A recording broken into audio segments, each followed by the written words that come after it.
ഇന്ന് നമ്മൾ നല്ല പഴുത്ത നേന്ത്രപ്പഴം വെച്ചിട്ട് ഈവനിങ് സ്നാക്കായിട്ടും ഇഫ്താർ സ്നാക്കൊക്കെ ആയിട്ട് ചെയ്തെടുക്കാൻ പറ്റുന്ന നല്ല അടിപൊളിയായിട്ടൊരു റെസിപ്പിയാണ് ചെയ്യുന്നത്. അപ്പോൾ അതിനായിട്ട് നമ്മളിതാ 2 നേന്ത്രപ്പഴം എടുത്തിട്ട് തൊലിയൊക്കെ കളഞ്ഞ് ചെറിയ ചെറിയ പീസായിട്ട് കട്ടാക്കി എടുക്കുന്നുണ്ട്. അപ്പോൾ നമുക്ക് ഇന്നതിൽ കട്ടാക്കി എടുക്കണമെന്നൊന്നുമില്ല കേട്ടോ. ഷേപ്പിൽ നമ്മൾ കനം കുറച്ചങ്ങ് കട്ട് ചെയ്തെടുത്താൽ മതി. ഞാനിവിടെ 4 പഴം കാണിച്ചെങ്കിലും 2 എടുത്തിട്ടുള്ളായിരുന്നേ. ഇനി ഞാനിതൊരു പാൻ അടുപ്പത്ത് വെച്ചിട്ട് അതിലേക്ക് 2 സ്പൂൺ നെയ്യ് ഒഴിച്ച് കൊടുത്തിട്ടുണ്ട്. അപ്പോൾ ഇതിവിടെ വീട്ടിലുണ്ടാക്കിയിട്ടുള്ള നെയ്യാണ്. എൻ്റെ ഉമ്മ പാലിൻ്റെ പാട എങ്ങനെ എടുത്ത് വെച്ച് ഉണ്ടാക്കിയിട്ടുള്ളതാണ് കേട്ടോ. നല്ല മണമൊക്കെയാണ്.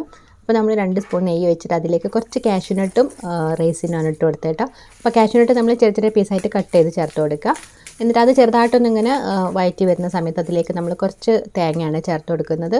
അപ്പോൾ ഒരുപാട് വേണ്ട ഒരു 3-4 ടേബിൾ സ്പൂൺ തേങ്ങ, 2-3 സ്പൂൺ പഞ്ചസാര, പിന്നെ കട്ട് ചെയ്ത് വെച്ചിട്ടുണ്ടായിരുന്ന പഴം, ഇത്രയും ചേർത്തിട്ട് നന്നായിട്ടൊന്ന് വഴറ്റിയെടുക്കുകയാണ്. ഇപ്പോൾ ഇതാ നമ്മളെ പഴമൊക്കെ നന്നായിട്ട് വഴന്നിട്ടുണ്ട്. അപ്പോൾ ഞാൻ ആ സ്പൂൺ കൊണ്ട് തന്നെ നന്നായിട്ടൊന്ന് ഉടച്ചു കൊടുക്കുന്നുണ്ട് കേട്ടോ. അപ്പോൾ നല്ല പഴുത്ത പഴമാണെങ്കിൽ പെട്ടെന്ന് തന്നെ ഉടഞ്ഞു കിട്ടും. അപ്പോൾ നമ്മളിതിലേക്ക് 2 ഏലക്കായും കൂടെ പൊടിച്ച് ചേർത്ത് കൊടുത്തിട്ടുണ്ട്. അപ്പോൾ ഏലക്കായുടെ പൊടി ഉണ്ടെന്നുണ്ടെങ്കിൽ അത് ചേർത്ത് കൊടുക്കാം.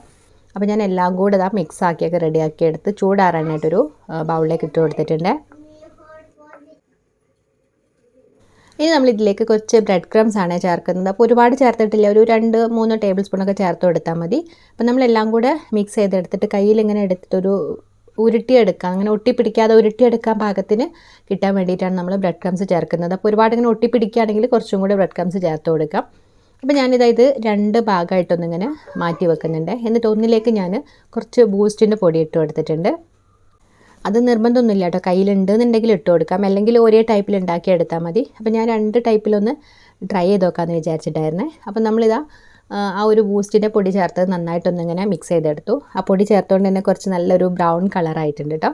അപ്പം നമ്മളത് കുറേശ്ശെ കയ്യിലെടുത്തിട്ട് കട്ട്ലറ്റിൻ്റെ ഷേപ്പിലൊന്നിങ്ങനെ ഇതുപോലെ റോൾ ചെയ്തെടുക്കുന്നുണ്ട്. അപ്പോൾ നമ്മൾ ബൂസ്റ്റ് ചേർത്തതുകൊണ്ട് 4 ഉണ്ടാക്കിയെടുത്തിട്ടുണ്ട്. ഇനി അതുപോലെ തന്നെ ബൂസ്റ്റ് ചേർക്കാത്ത ഒരു പഴത്തിൻ്റെ മിക്സ് കൊണ്ട് നമ്മളിതാ ഹാർട്ട് ഷേപ്പിൽ 4 ഉണ്ടാക്കിയെടുത്തു കേട്ടോ. നമ്മൾ 2 പഴം മാത്രമല്ലേ എടുത്തിട്ടുള്ളൂ. അപ്പോൾ 8 സ്നാക്കാണ് നമുക്കിവിടെ കിട്ടിയിട്ടുള്ളത്. ഇനിയിപ്പോൾ ഞാനൊരു ബൗളിലേക്ക് ഒരു മുട്ട പൊട്ടിച്ച് വെച്ചിട്ട് നന്നായിട്ടൊന്ന് മിക്സ് ചെയ്തെടുത്തിട്ടുണ്ട്. പിന്നെ അതുപോലെ തന്നെ ഒരു ട്രേയിലേക്ക് ബ്രെഡ് ക്രംസും ചേർത്ത് കൊടുത്തിട്ടുണ്ട്. ഇനി ഇതാ ഞാൻ ഉണ്ടാക്കി വെച്ചിട്ടുണ്ടായിരുന്ന ഓരോ കട്ട്ലറ്റും ആ ഒരു മുട്ടയിലും ബ്രെഡ് ക്രംസിലും കോട്ട് ചെയ്ത് വെക്കുകയാണ്. അപ്പോൾ മുട്ടയ്ക്ക് പകരമായിട്ട് നിങ്ങൾക്ക് മൈദ വേണമെങ്കിൽ കുറച്ച് വെള്ളം ഒഴിച്ചിട്ട് നല്ല ലൈറ്റായിട്ടൊന്ന് ഇങ്ങനെ ഒരു ബാറ്ററാക്കി എടുത്താലും മതി കേട്ടോ.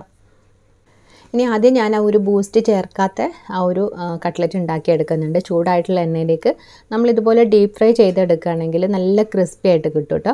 അപ്പോൾ അധികം കരിഞ്ഞു പോവാതെ നമ്മളൊരു മീഡിയം ഫ്ലെയിമിൽ തിരിച്ചു മറിച്ചു വിട്ടിട്ട് നല്ലൊരു കളറാകുന്ന സമയത്ത് നമുക്ക് ഇതിന്ന് എണ്ണയിൽ നിന്ന് മാറ്റിയെടുക്കാം കേട്ടോ. പെട്ടെന്ന് തന്നെ നമുക്ക് എടുക്കാൻ പറ്റും കേട്ടോ. നമ്മൾ ഓൾറെഡി കുക്ക് ചെയ്ത സാധനം ആയതുകൊണ്ട് തന്നെ അധികം കരിഞ്ഞു പോകാതെ നമ്മളിതാ ഇതുപോലെ നമ്മൾ ഓരോന്നായിട്ട് ഇങ്ങനെ എണ്ണയിൽ നിന്ന് മാറ്റിയെടുത്തിട്ടുണ്ട്. നല്ല ക്രിസ്പി ആയിട്ട് അടിപൊളിയായിട്ട് നമ്മളുടെ ആ ഒരു ഫസ്റ്റ് ടൈപ്പ് കട്ട്ലറ്റ് ഇവിടെ കിട്ടിയിട്ടുണ്ട്. ഇനി നമ്മൾ ബൂസ്റ്റ് ചേർത്തിട്ടുള്ള ഒരു കട്ട്ലറ്റ്, അപ്പോൾ അത് ഇതുപോലെ തന്നെ മുട്ടയിലും ബ്രെഡ് ക്രംസിലും കോട്ട് ചെയ്തിട്ട് നമ്മൾ ഫ്രൈ ചെയ്തെടുക്കുകയാണ്. നമ്മളിതാ പഴുത്ത് കറുത്ത് പോയിട്ടുള്ള പഴം വെച്ചിട്ട് നല്ല ബനാന കട്ട്ലറ്റാണ് ഉണ്ടാക്കിയെടുത്തിട്ടുള്ളത്. അപ്പോൾ നമ്മൾ 2 ഫ്ലേവറിൽ ഉണ്ടാക്കിയെന്ന് വെച്ചാൽ ഞാനിങ്ങനെ യൂട്യൂബിൽ നോക്കിയപ്പോൾ ഒന്നിൽ ഇതുപോലെ ബൂസ്റ്റ് വെച്ചിട്ട് ഉണ്ടാക്കിയ കണ്ടു. അപ്പോൾ ഞാൻ ജസ്റ്റ് ഒന്നിങ്ങനെ ആക്കിയിട്ട് ട്രൈ ചെയ്ത് നോക്കിയതായിരുന്നു. നല്ല അടിപൊളിയായിട്ടുള്ള റെസിപ്പിയാണ് കേട്ടോ, നല്ല ക്രിസ്പിയാണ്.